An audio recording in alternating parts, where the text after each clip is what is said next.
Hi everyone, it's Mel Gabby, and I'm going to talk about how to design a soul-led life. So, what is a soul-led life? I didn't realize until recently that what I'd been doing since 2016, when I started asking myself, do I want to carry on doing the work that I was doing? And do I want to carry on getting burnout, stressed, and even when I had holidays and free time, just feeling so exhausted all the time. And so sometimes we get these little nudges and a calling to either start doing more things that we enjoy, or even reconsidering whether or not that's a career we want to carry on doing, or even retire. It depends on where you are in your journey. And there's lots more people who are questioning these things these days. So I wanted to explore a bit about how to design a soul-led life and what that means. So have you ever felt like you were living someone else's version of your life? Like you tick the boxes, done what is expected, but your soul still feels restless.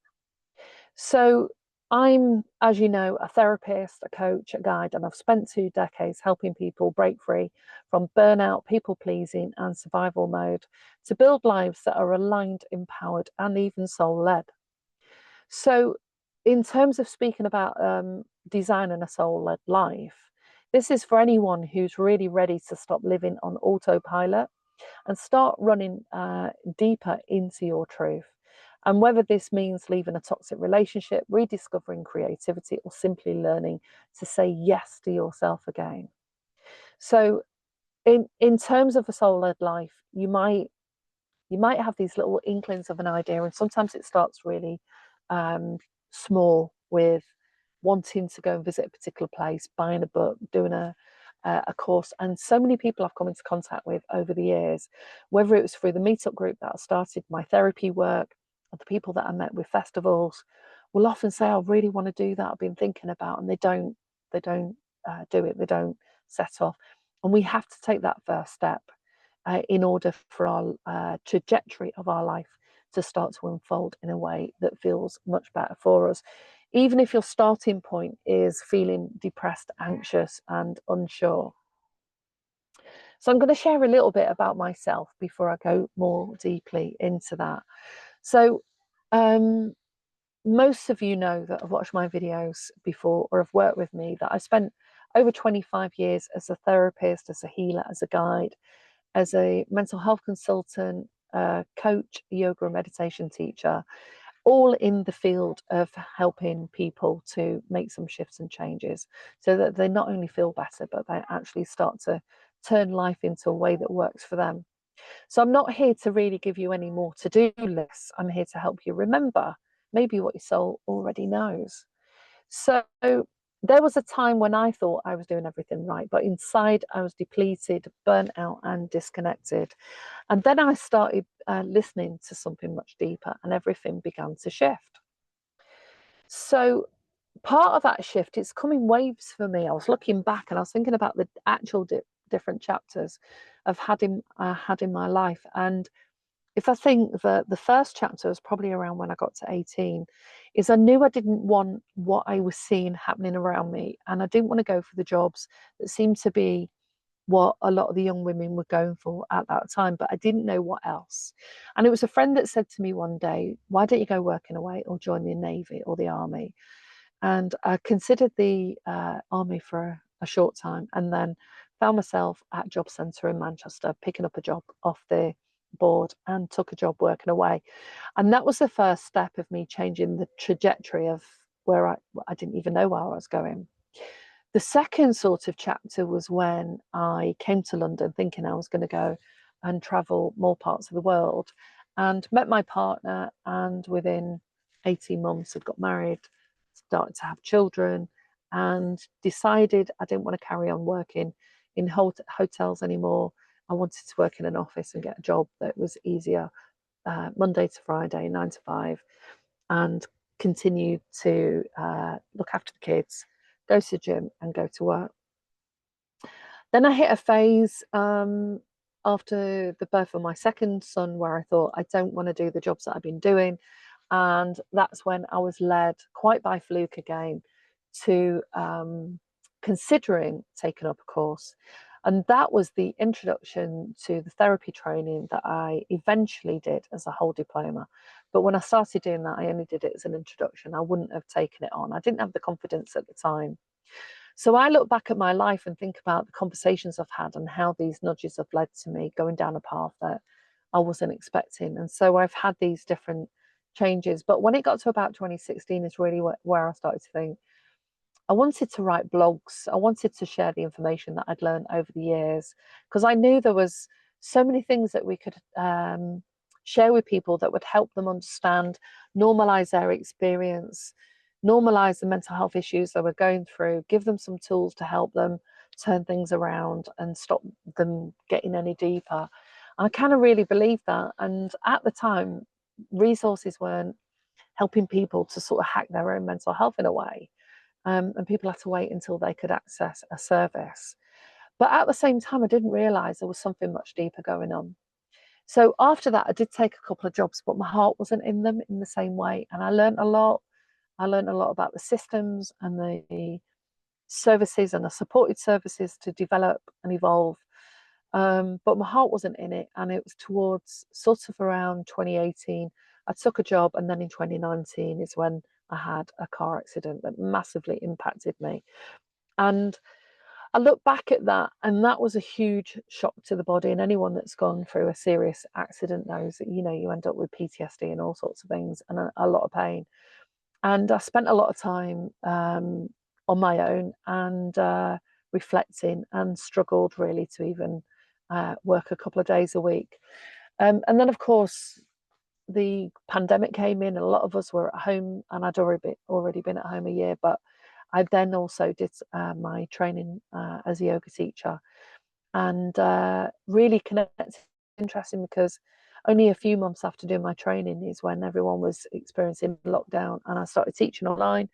And I had a meetup group, and I was inviting women from all the different circles that I was connected to come online and share and connect, so that we were able to support each other through that really quite anxiety provoking time for a lot of people.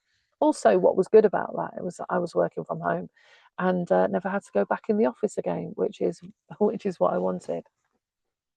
So I've gone through these various stages, and when I started getting back on my feet, I started to think about, at the middle of 2022, what would I do next? What did I want to do? And I wanted to get back out there and start and teach yoga live and go to festivals and events and be around the wellbeing community, which is where I spend a lot of time having conversations, normal everyday conversations, in a space that doesn't feel alternative. A lot of people go there and they're exploring things that they're curious and intrigued about.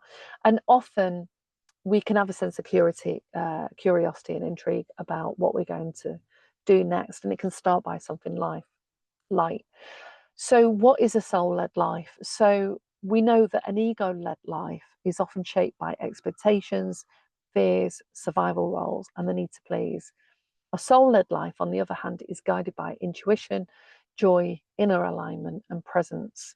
So the key signs that you live in a more soul-led life can be that you feel more peaceful, even without being perfect. You're not forcing, you're flowing, you feel guided, you feel more expressive, more creative, and you trust yourself more deeply. And you might even just feel better more of the time when you're in a life that doesn't fit anymore, because it's not that any of those jobs or anything I did was wrong, but when it doesn't fit anymore, you can feel depressed, you can feel a bit disillusioned.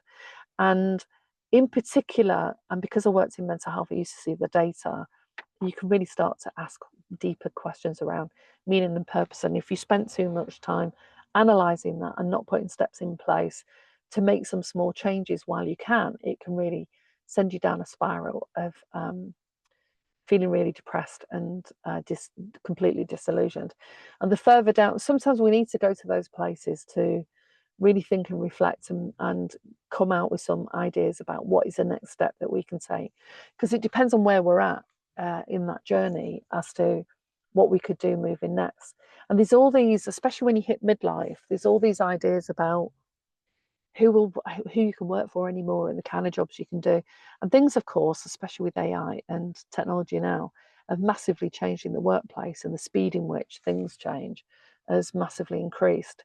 So this isn't about changing and doing anything different. If you want to do the job that you're doing, keep doing that. You want to put money on the table, look after your family, and buy the things that you're buying, that's cool. But this is just about introducing you to this concept of a life that you can create, that you can feel happier and feel more aligned with.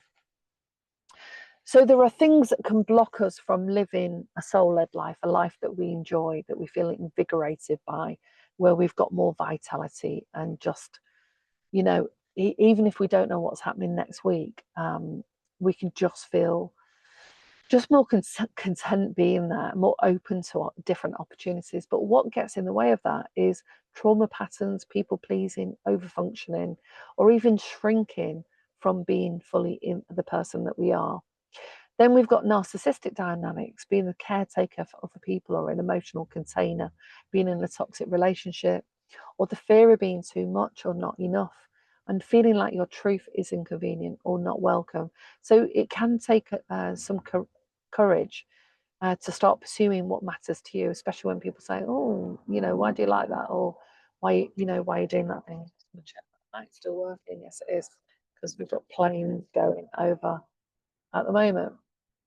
So designing a soul-led life takes a bit of practice, and sometimes that's where I help people to consider how can they move from where they are right now to where they want to go. But here's some of the key foundations that might help is silence and self-connection. So it's very difficult to hear the stirrings of your own soul, your intuition, or your own ideas and inspiration when you're constantly busy or in chaos. So if you're in chaos in relationships and drama in those relationships, and you're constantly caught in other people's stories, you're distracted by social media, or constantly in a state of stress, these are the things that are the antithesis really to connecting with yourself.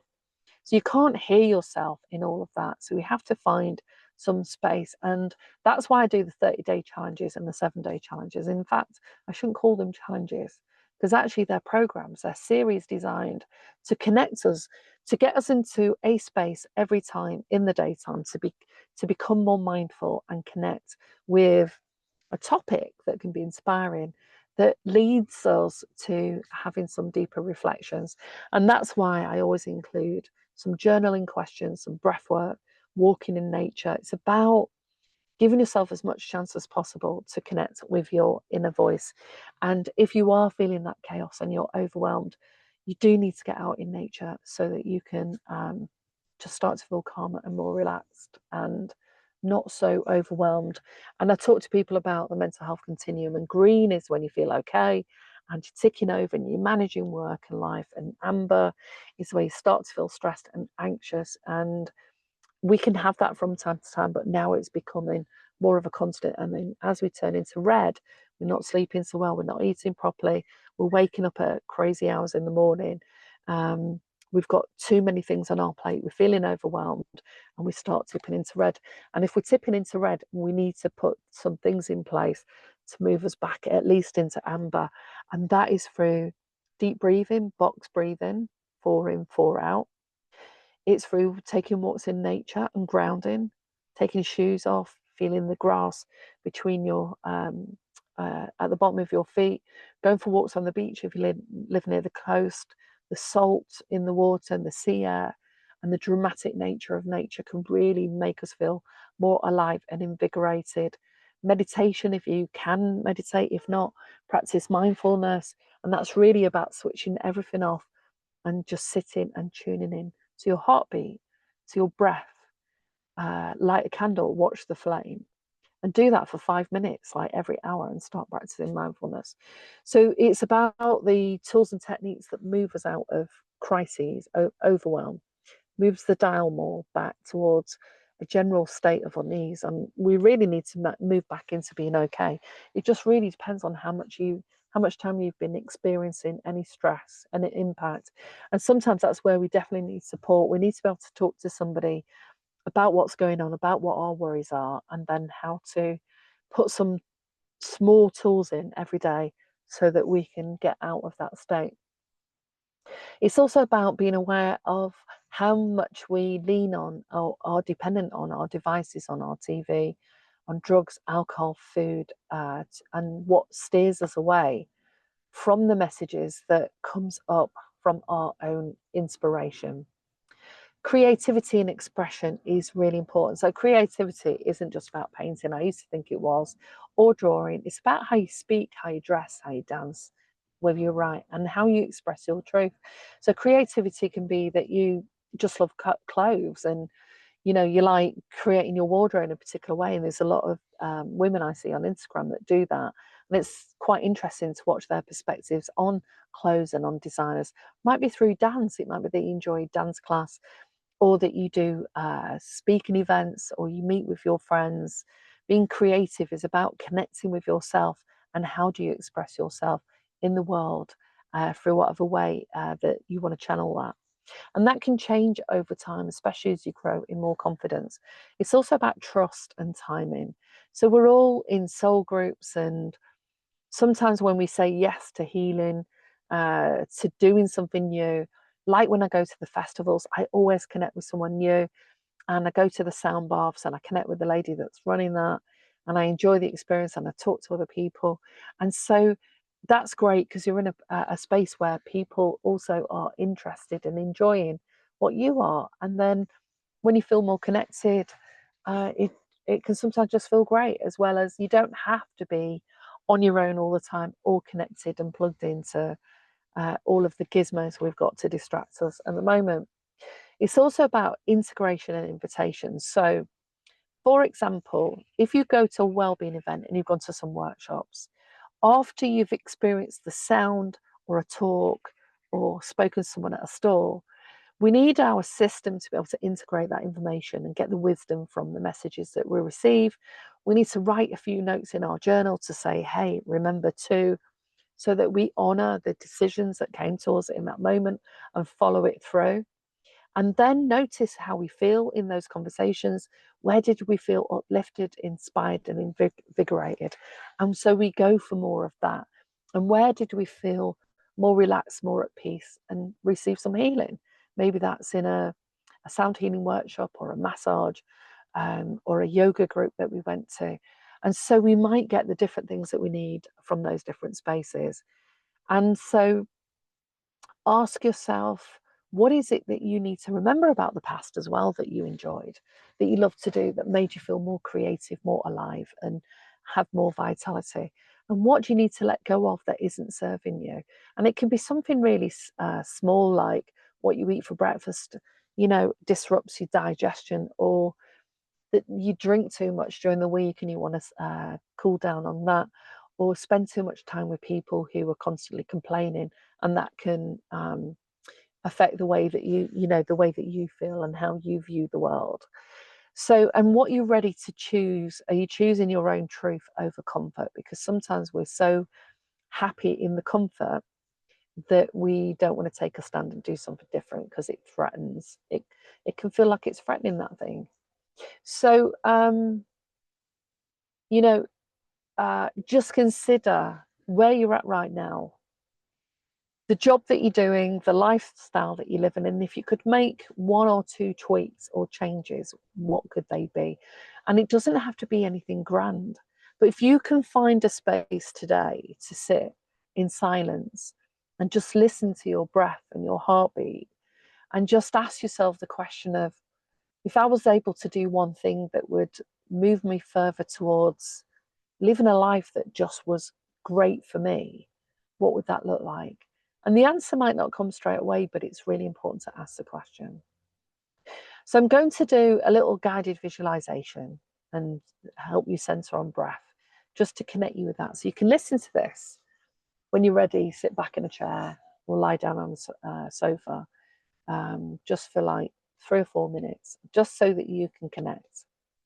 So get comfy in the chair, close your eyes, or on the sofa, lie down. So just take a moment, take a deep breath in, close your eyes, and place your hand on your heart. And just breathe in your body. As you breathe in, notice where in your body there is some tension, and where there feels some freedom in your body. Is there any pain? Is there any parts of your body that's calling your attention? And just breathe into the space and imagine that you're just expanding the energy in your body as you breathe in. And as you breathe out, just release and let go of anything that worries you, just for this moment in time.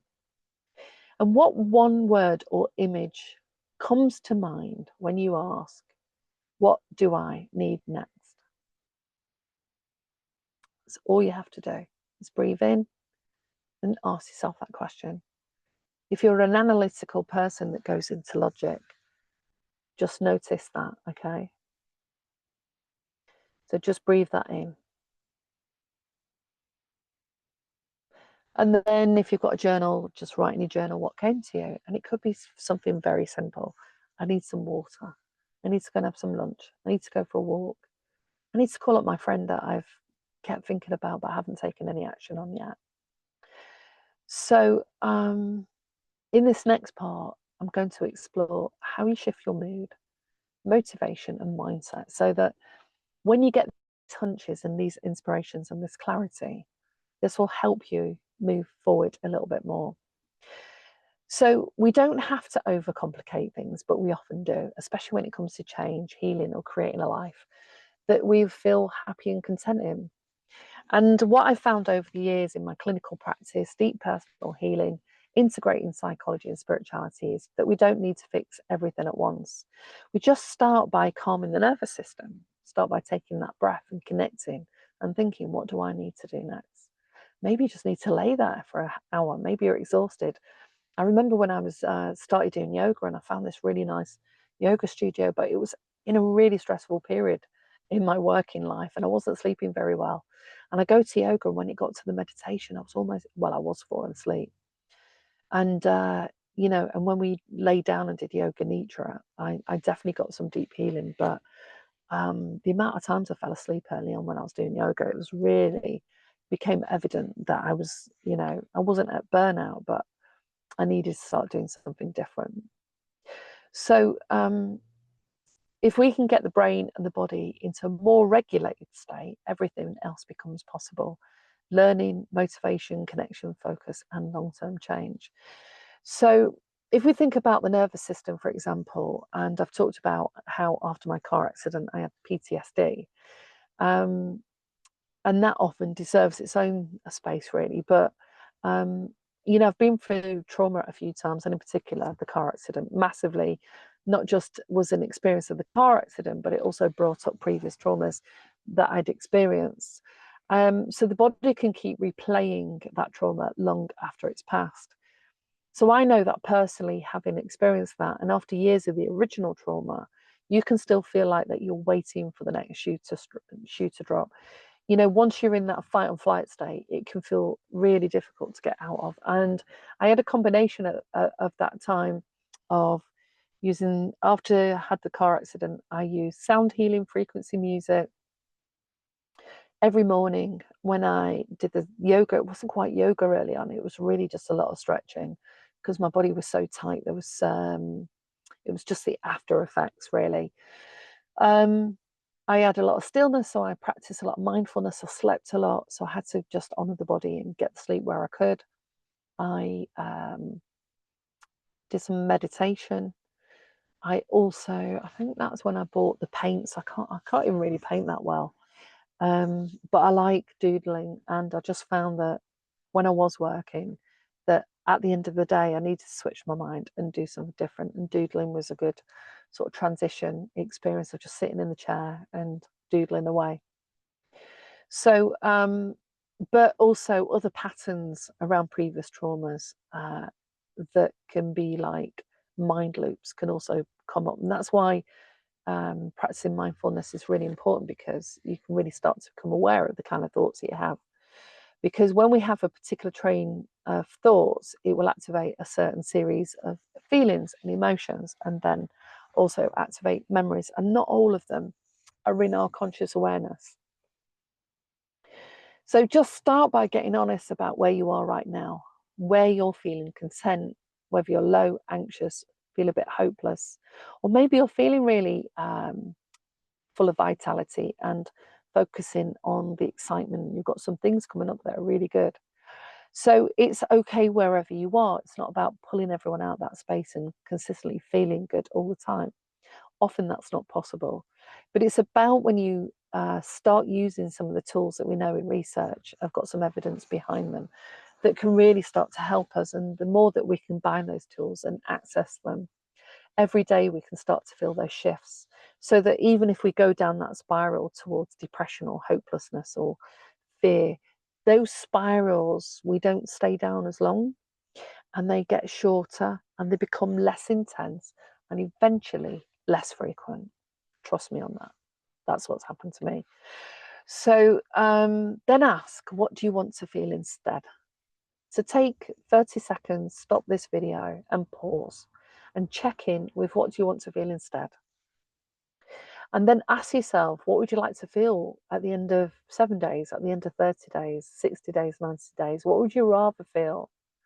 So this is a good framework to set the process in place. And have a look, if you're interested in 30 days and 90 days, have a look at my either level 1 or level 2 30-day program and listen to the introduction and the video on why 30 days and any other videos that draw your attention, because there's so much brain science out there and ideas about how we can really start to make some changes in our brain that will, once we harness what we're doing every day, will make a big difference. It's also really good to understand your own brain chemistry and your motivation systems. So this is where the science does come in, but I'll break it down into what I understand it to be. Because your brain runs the neurons of what fired in the neural pathways, and how the messages go to different parts of the brain are actually fired and transmitted through chemical messengers. So we need to understand what the chemistry kind of does and how we can use that to help us move forward. So for example, I'll give you some idea. Dopamine, a lot more of us are aware of what dopamine is and what it gives us. It's your go-to chemical. It's the go-get chemical. It's like speed for the brain. It gives us drive, motivation, and focus. But where the problem is if we constantly check our phones, scroll, are distracted by short-term pleasure, we're burning up the dopamine on things that don't take us forward to our bigger goals. We actually end up wasting a lot of time. So if you have a look at your phone and see how much time you spend online and how much of that time is purposeful, other than, I don't know, finding a recipe for your cake or how to sew a pair of jeans, how to create a course that you want to sell. The way that you use time can be the difference between you creating a life that works and financing that life and staying in the same mind traps and work traps. Okay, so we need to think about how we're using that dopamine. Like I said, I get dopamine spending time in nature, finding new places, exploring, and that gives us a whole physiological experience, not just tapping into the neural pathways in the brain. The next one's oxytocin. Is the connection chemical. So it's the chemical most synonymous with you meet someone on a dating site or at work, and you start chatting to them and you exchange numbers and you text, and that's where you get some dopamine hits.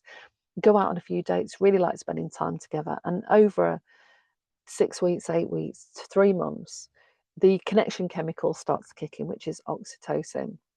So it's like heroin, actually. It's called that in the sort of circles on psychology. It's how calming and bonding can feel. So we release it when we feel close to others, when we hug, or even through eye contact. But it also increases through pro-social activity, purpose, and connection. So that's why we have to be really mindful about who we build the connections up with, because if we date someone that actually we miss red flags and they're not that good for us, within a short period of time, especially if they activate some behaviors that can be more manipulative and divisive, then that connection can be created, and it's harder to walk away from those relationships and or even avoid spending time with anybody that eventually isn't good for us.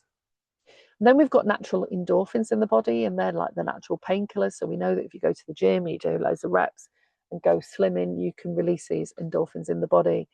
And they're released during laughter, exercise, and risk taking. Then there's another one called Anandamide, and that's the bliss molecule, and it increases feelings of peace and flow.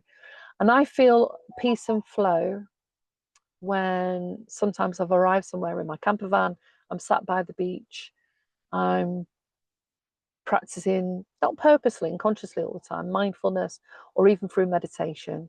And it's hard to say with meditation because you don't always get the feeling of peace and flow. Sometimes it brings up other feelings, you know, like grief and anger. And so you can't say that you just, if you meditate every day, you're just going to feel peace and flow, but you will access that at some point. Serotonin, used a lot in medication for depression, is what helps us regulate our mood, confidence, and sense of safety. So it's important to know that you're already producing those chemicals, but probably not in a ways that support your bigger life goals. So when we understand the brain's reward system, we can begin to make better use of it. So for example, if you go to the doctors because you feel depressed and anxious, often they will give you either antidepressant meds or anti-anxiety. And I know after I had the birth of my first son, when I experienced depression, at that time, when I look back now, it was actually a massive transition I was going through. Not classic depression, but I didn't like what I was experiencing. It was a double-edged sword. And I went to the doctors, they gave me antidepressants, but they made me feel so zoned out. I think I took them for a couple of weeks and then stopped taking them. And instead, I wanted to go down the natural route of finding things that would release. I didn't know at the time about all these chemicals, but I was finding things that would release those chemicals in my body and getting a job that I wanted to do. I started going to the gym, started spending more time in nature, and did aerobics, especially on my second son. Did a lot of aerobics, and that slowly helped me start to feel better over time. It's also about getting out of our comfort zone and going into the growth zone. Comfort zone is here of what we do every day without thinking about it. Learning happens when we actually stretch outside of our comfort zone. If we stretch too much, we can break and it can be overwhelming. And so we've got to work out what those small stretches can be. And I saw this a lot when I was running a meetup group, and people would say to me, it's taken me months to get off the sofa and join here, and I wanted to come. But I was too anxious. But eventually they moved out of their comfort zone, got off the sofa, came to the group, and then realised that they really enjoyed it and made some great connections. I don't know if you can hear this rain, but it's massively pouring down. I'm gonna, let's see if I can, you can't see it hitting the window because the, it's a little bit, the camera's gone a little bit funny. Right, so where was I? I lost where I was. Okay, bear with me a minute. Soul-led life. There you go. I got distracted by the rain. I love the rain, especially the sound of the van. So I'm going to put my mic nearer my voice in case I need to be a bit louder over the sound that's here. So we talked about the comfort zone and the growth zone. So here's the thing. You've got to find the sweet spot. Edge work. You want to nudge yourself just outside your comfort zone, enough to create a change, but not to put your system into panic. So we need to go towards the edge of what our previous experience has given us. So here's the thing. There's a lot that blocks our ability to start, like internal self-talk, fear of failure, past experiences with drama, or controlling relationships, and that feeling that something bad is about to happen around the corner. So sometimes, especially if we've experienced trauma and we've got an issue with safety, is we have to create, and that's why I go for that 10 minutes every day. Find a safe space in your house, in your car, in your van, where you can sit and connect with yourself and do some breathing exercises and ground yourself so that you feel safe, so that any negative self-talk, you can challenge that. And if sometimes people need help with that, to identify and work through that, especially if you've had a lot of drama and controlling relationships, because that can really activate old patterns and they can feel a challenge to let go of. But it's possible. You can make those shifts and change. And these are all sort of internal resistances. But momentum is magic. So once you start moving, it gets easier to keep going. Again, that's why I do the 30-day programs. Do something every day. Slowly create those new neural pathways, you release those chemicals, you start to get the benefit of it. Even if you go to the gym or go swimming like I did a few months ago, and my body felt tired, I need to sleep more. And then I decided to go in the evening because I thought I'll have a good sleep at night. And I started to get the benefit of that.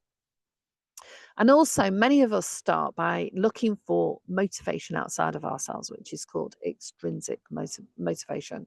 Sometimes that's rewards like money, recognition, job status, or just waiting for something outside of ourselves. And that's fine. We can stay there and we can eventually burn out from that. So, what sustains us longer term and in terms of change is intrinsic, meaning, purpose, passion, connecting with why it's important to you. What's your why? So, research shows us that people who have a strong sense of purpose also tend to have more social connections and pro social behaviors. So, that boosts that feel good chemicals that I've just mentioned. So, once you connect with your why, like helping women through pregnancy or advocating for elders who need support, the system starts demanding more autonomy. You begin to crave freedom and flow, and you begin to move towards mastery. So when you first start doing it, like when I started in 2016 and I wanted a blog, initially I was trying to design a website, and that was really difficult. And then I was trying to write blogs, and I got people to help me edit them, and it was really labor intensive. And then slowly, I started building my website. And then, all those feelings that it evokes, sometimes you want to give up. Can I be bothered? And I've had that over the course of even when I'm doing my 30-day programs. I've asked myself a few times, why am I doing this? And then when I realized my why wasn't about being online and being present and then looking amazing or anything like that. It was about being able to share what I know I've shared with many clients over the years that has made a difference to their lives, and how we pull all these different facets together to make a plan that works for you. And how when I've implemented that, I've noticed the impact. So when I've had mind loops, and I did a video on mind loops, and they've been pervasive, like there all the time, and I couldn't get out of them. When I practiced some of the things that I knew that worked, it was much easier then to move forward and start experiencing life in a way that actually benefited me more. It's also about mastering your emotions. So often we can feel irritated and frustrated, and sometimes we've got a low tolerance for trying something new and give up really easily. And so when you find your why, it's easier to keep pushing through, even when it looks like nothing's happening, just because it matters that you did it, that you tried. It's also about building a system that supports you. So, like practical tools. So, you need to prepare your brain and body for success. So, I was saying that on my introduction to my 7-day challenge that I've been doing online on YouTube, is rather than just seeing something and thinking, oh, I might do that, you actually have to look at your calendar, the time of the day you're going to do it, and say, I'm going to do that. I'm going to put myself on that program, do that course, go to the gym at these times of the week for the week. And at the end of every week, look back and say, yes, I did it. I made it. I got there. Okay. So we all sort of fall backwards sometimes, but we've got to get up and carry on and reset every day and reset every week, because the body, and the mind we're prepared for success, but we have to be able to ignore the patterns that have been getting in the way of us moving forward in a way that works for us, and just doing it. And even the very small things. On a Sunday night, you can sit there and say, okay, what are 3 things do I need to do this week that will help me feel like I'm moving forward towards my goal, so you keep moving forward. And then knowing the best times of the day for different types of tasks, activities, reading, admin, work. My best time of the day for really getting focused and doing projects is in the morning and after 8 at night. My worst time of the day is in the afternoon for having certain conversations. So you need to create a schedule that supports you rather than drains you, and that's really crucial. And then using those tools like mindfulness, gratitude, breathwork, visualization, journaling, and novelty that rewrites and rewires those habits. So this builds the foundation to move us towards flow, the optimal state where time expands, creativity flows, and you feel fully immersed. Flow is healing, and in fact, Dr. Huberman spoke on a study with veterans from the Pendleton program who were doing talk therapy and surfing, like sea surfing, shows significant improvements in their PTSD. The reason: surfing forced focus, attention, and novelty, key flow triggers. Okay, so for me, it's been kayaking and paddleboarding. I did that a few times. And when I did paddleboarding for the first time last year, my brain went into overdrive. I literally couldn't focus because my body went into that panic that you get, that you feel sometimes with PTSD. But I was able to talk myself through it because I knew what was happening. So rather than going with the panic, I was able to say, right, okay, just breathe, slowly go into the water, slowly grab the board. And I actually said to the tutor, this is what happens to me when I enter into those sort of spaces.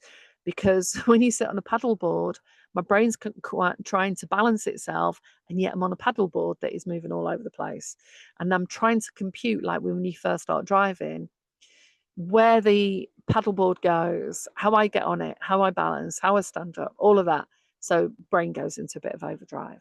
So Dr. Huberman found that with those veterans, that the talk therapy helped, but actually going out and doing new experiences is what forces the focused attention and the novelty. Dopamine, endorphins, serotonin.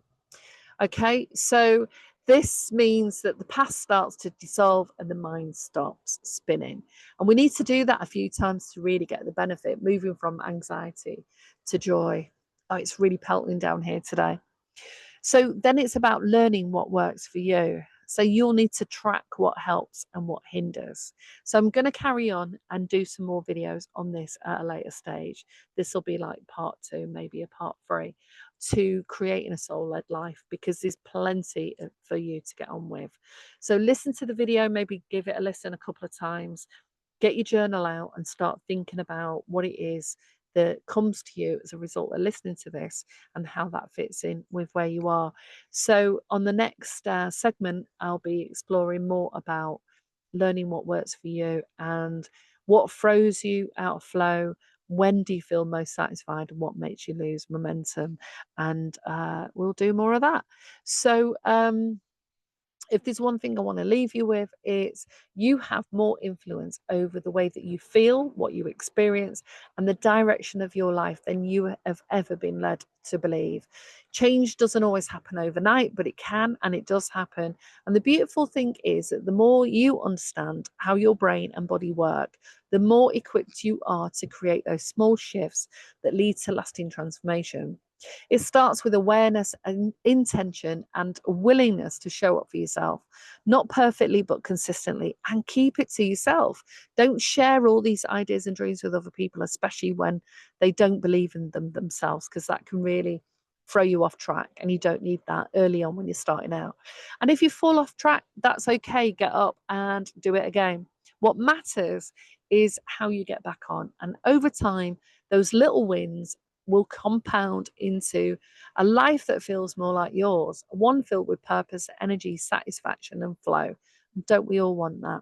So if this episode spoke to you, then and you're ready to explore, either contact me on the link below for a Kickstarter session, which is 3 sessions, or join my free 30-day program, level 1 or level 2, either one.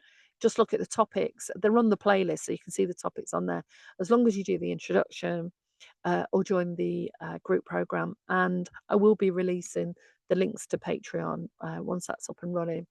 So if you want that deeper support to help you design something that's going to work for you on a week by week basis, then do contact me, because I can do 6-week and 12-week programs as well. And it's just about getting you moving. So if you've liked this, like and subscribe. Let me know what you liked about it. And if you want any more information, you can email me at melgbb555@hotmail.com. Thank you.